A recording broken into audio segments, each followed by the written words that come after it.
साल का वह अंतिम सप्ताह, जब समय जैसे जम सा जाता है।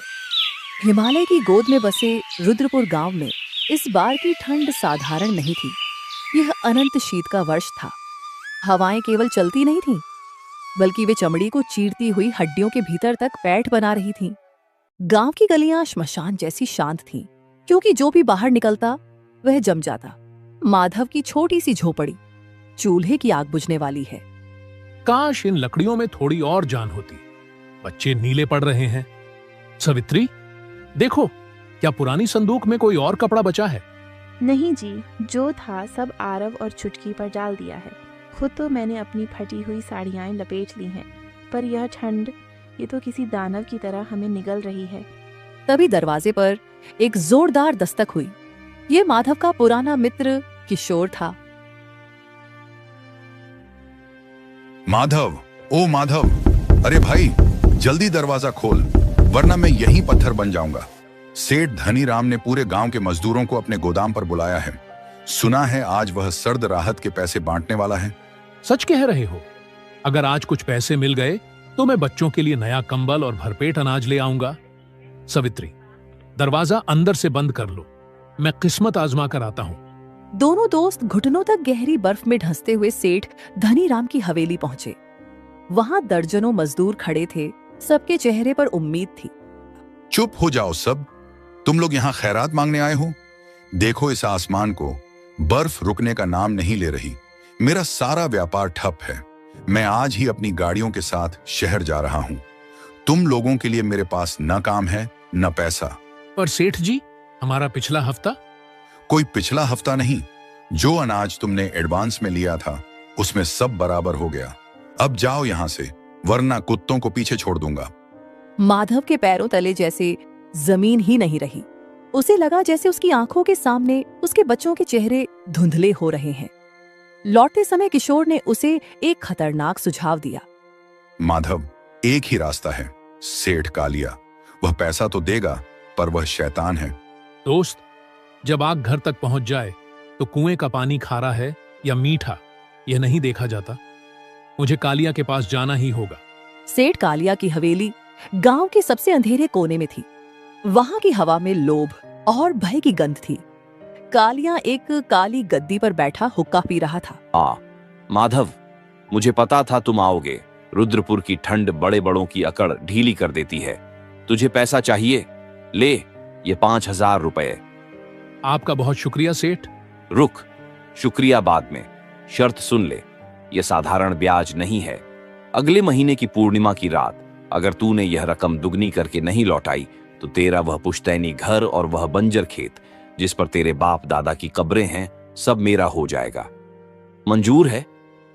माधव जानता था कि यह आत्महत्या जैसा है।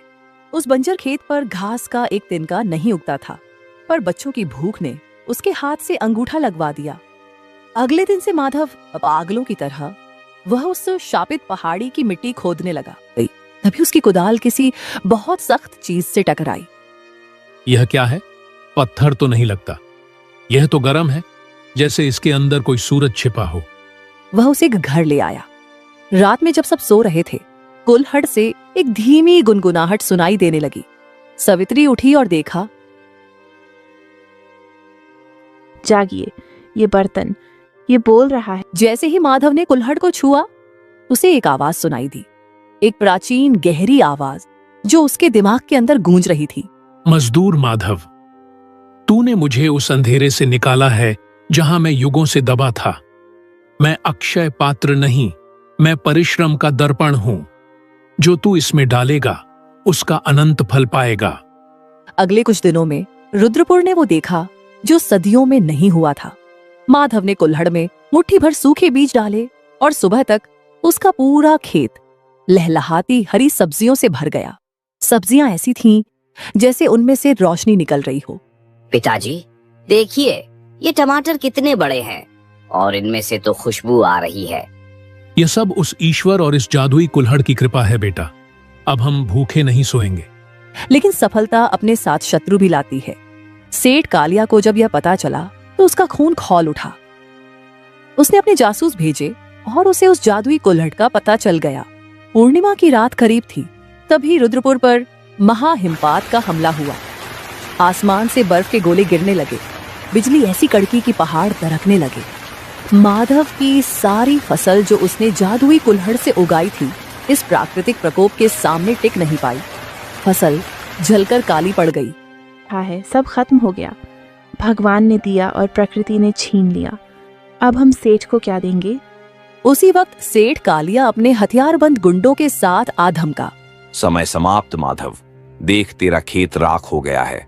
अब यह जमीन मेरी है, और हाँ, वह जादुई बर्तन भी। गुंडों, इसे बाहर फेंको। नहीं सेठ, घर ले लो, जमीन ले लो, पर इस कड़कती ठंड में मेरे बच्चों को बाहर मत निकालो, वे मर जाएंगे।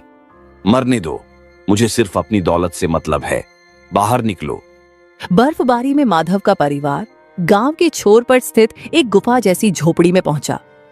वहां कांजी बाबा रहते थे, जिनके बारे में कहा जाता था कि उनकी उम्र 100 साल से भी ज्यादा है।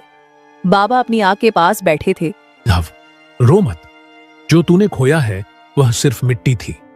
असली जादू तो अभी शुरू होना है। बाबा, मैं बर्बाद हो गया। उस कुल्हड़ ने भी साथ छोड़ दिया। कुल्हड़ ने साथ नहीं छोड़ा, तुमने उसे समझा नहीं। वह परिश्रम का दर्पण है। जब तक तूने बीज डाले, उसने फसल दी। अब तू इसमें अपने त्याग की बूंदें डाल। माधव ने कांपते हाथों से उस कुल्हड़ को उठाया। उसने देखा कि उसके बच्चों के होंठ ठंड से सफेद पड़ रहे थे। माधव की आंखों से आंसू गिरे और सीधे कुल्हड़ में जा गिरे। अचानक पूरी गुफा एक प्रचंड नीली रोशनी से भर गई। रोशनी इतनी तेज थी कि पूरे गांव को लगा कि रात में सूरज निकल आया है। कुल्हड़ से एक विशाल प्रकाश स्तंभ निकला और सीधे माधव के उस बंजर खेत पर जा गिरा। यह क्या है? ये सब्जियां नहीं हैं। खेत में उगी हुई हर सब्जी अब शुद्ध सोने और कीमती पत्थरों में बदल चुकी थी। लेकिन जादू यहाँ खत्म नहीं हुआ। जैसे ही सेठ कालिया लालच में उस सोने को छूने पहुंचा, वह सोना पिघलकर खौलता हुआ लावा बन गया। कालिया की हवेली ताश के पत्तों की तरह ढह गई। मेरी आंखों को क्या हुआ? मुझे कुछ दिखाई नहीं दे रहा।